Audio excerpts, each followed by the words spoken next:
হালি শহরেও চলছে 3 দিবসীয় বিজ্ঞান এবং বইমেলা।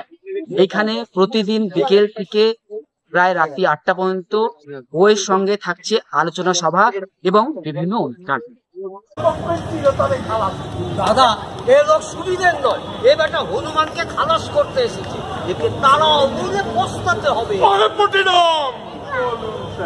এমন তদন্ত করো যাতে ওকে আমি হত্যা করতে পারি। স্যার, এই নির্দেশ সূত্র অপেক্ষা ছিলাম। আমি হনুমানের ফাঁসির ব্যবস্থা করছি। ফাঁসি? সেটা আবার কি? বৈধ হত্যাকাণ্ড। গলায় ফাঁস চড়িয়ে খ্যাচ করে দড়িটা টেনে দেওয়ার নামই হলো ফাঁসি। না না না, লঙ্কা বীরের দেশ, এখানে কাপুরুষোচিত কর্ম চলে না। স্বর্ণলঙ্কায় বাস করে মহান রাক্ষস বংশ, নিজ হিং কুলাঙ্গার কেউ নেই। আমাকে দায়িত্ব দিন স্যার, আমি ঠিক খুঁজে নেব। এমন পুটিতন্ত্র চালু করব, পুটিতন্ত্র? সব তন্ত্র ঘেটে আমি এমন এক তন্ত্র বার করেছি যা আপনাকে পৌঁছে দেবে উন্নয়নের শিখরে। বটে, আর তা যদি না পারো? আমাকে বঙ্গোপসাগরে ছুঁড়ে ফেলে দিচ্ছে।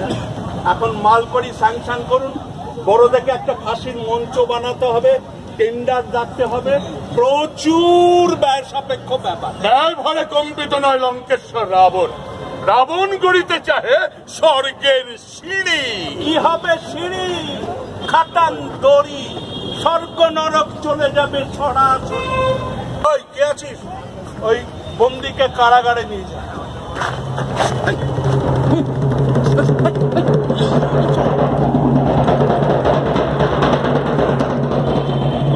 দ্বিতীয় দৃশ্য, কুলাঙ্গারের সন্ধানে স্বর্ণলঙ্কা।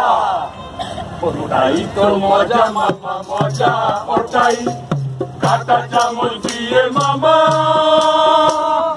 বেগুন ভাজা খাই। ওটাই তো মজা মামা, মজা ওটাই। কাঁটা চামচ দিয়ে মামা বেগুন ভাজা খায়। হনুমানের ফাঁসি হবে ও মামা, ও মামা ছেড়ে কাসরে। ফাঁসির মঞ্চ হচ্ছে গড়া, খোঁজো ফাঁসুড়ে, খোঁজো ফাঁসুড়ে। ঘাস খেললে তাসুড়ে, ঘাস কাটলে ঘাসুড়ে। ভাদ্র বউ ঘোমটা টানে, দেখতে পেলে ভাসুড়ে। মারতে মানুষ ফাঁসে টানে, তারে করে ফাঁসুড়ে, ফাঁসুড়ে, ফাঁসুড়ে, ফাঁসুড়ে। হালি শহর লিটিল ম্যাগাজিনে একটা অভিনব নাটক দেখতে। আজকাল ডিজিটাল মিডিয়া এসছে, মোবাইলে ফিল্ম দেখা যায়, বড় পর্দায় ফিল্ম দেখা যায়। সেই অবস্থায় এই পথনাটকের কতখানি ভূমিকা নেয় মানুষের মাঝখানে? না, আমরা আসলে এটা পথনাটক করি না, আমরা এটাকে বলি, মানে আজকে যেভাবে করলাম একে আমরা বলি মুক্ত মঞ্চের নাটক। আর এটা যখন চারপাশের দেওয়াল থাকে বা তোমরা একটা হলের মধ্যে বা ঘরের মধ্যে করি, কিন্তু নিশ্চয়ই মাটিতে ও মঞ্চে নয়, তো তখন আমরা এটাকে বলি হচ্ছে অঙ্গন মঞ্চের নাটক। আমরা বিগত 45 বছর ধরে এই ধরনের এই অবস্থাতেই, মানে এই ধরনের নাটকে আমরা করে আসছি। আমাদের 3 দিকে দর্শক অবশ্যই লাগবে এবং মাঝখানে যে চৌহদ্দি, সেই 20x20 অ্যারেনা, আমরা এটাকে অ্যারেনা বলি, আমরা সেখানটায় করি। তো বুঝতেই পারছেন, এটা আমরা গত 45 বছর ধরে আমরা এই একই অভ্যাস করে আসছি। গ্রামে গঞ্জে আমরা বিভিন্ন জায়গায় যাই, আমরা আমাদের মতো করে, সেখানে দরকার হলে আমরা গ্রাম পরিক্রমাও করি, এক গ্রাম থেকে আরেক গ্রামে আমরা আমাদের নিজেদের থিয়েটার নিয়ে যাই। আমরা বিশ্বাস করি যে থিয়েটারও কখনো কখনো মানুষের কাছে নিয়ে যেতে হয় এবং আমাদের এই নাটকে কোনো রকম প্রবেশ মূল্য বা কোনো রকম দর্শনী নেই বা নিঃশর্ত আমন্ত্রণ সবাই।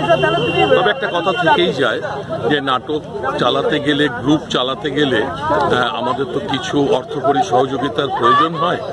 সেটা আমাদের উঠে আসে আপনাদের স্বেচ্ছাকৃত আর্থিক সহযোগিতার উপরে। তার জন্য কোনো কন্ডিশন নেই। আমরা অভিনয়ের শেষে আমাদের ওই অ্যারেনার মাঝখানে একটা ঝোলা পেতে দিই, একটা চাদর পেতে দিই, তাতে যে যতটুকুনি পারে ততটুকুনি আর্থিক সহায়তা করে আমাদের এই থিয়েটারকে, আমাদের এই গানকে বাঁচিয়ে রেখেছে এবং তার জন্যই আমরা কোনো রকম গভর্নমেন্ট এইড বা কোনো রকম স্পন্সরশিপ বা কোনো রকম অন্যরকম সহযোগিতা আমরা নিই না। একমাত্র দর্শকের এই দানের উপরেই আমরা বেঁচে আছি গত ৪৫ বছর ধরে, এবং আরও চালিয়ে যাওয়ার তো ইচ্ছা বুঝতেই পারছেন আছেই। আমরা এটাকে দামও বলি না, এটাকে দানও বলি না, আমরা বলি দর্শকের অংশগ্রহণ। আপনাদের গ্রুপের নামটা কি? আমাদের গ্রুপের নাম হচ্ছে কাঁচরাপাড়া পথসেনা। আমরা ১৯৭৯ সাল থেকে এই ধরনের থিয়েটার করেই চলে এসেছি। আজকে দেখলাম হনুমানকে ফাঁসিতে লটকাও, হঠাৎ হনুমানের পিছনে কেন পড়লেন? না, এর জন্য অন্য কোনো কারণ খোঁজার ইয়ে নেই।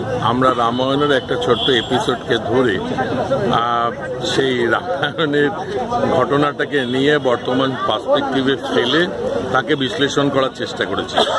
এটা কি বলতে চেয়েছি বা কি বার্তা আলটিমেটলি গেছে সেটা তো নিশ্চয়ই দর্শক বলবে, আপনারা বলবেন। আপনারা দেখুন, আসুন, আমাদের নাটক দেখুন, মতামত দিন, আমরা আরও ঋদ্ধ হব। আপনার নাম পরিচয় দেবেন? না, আমার নাম আলাদা কোনো ব্যাপার নেই। আমরা পথসেনা, আমি পথসেনার পক্ষ থেকেই কথা বলছি। ধন্যবাদ।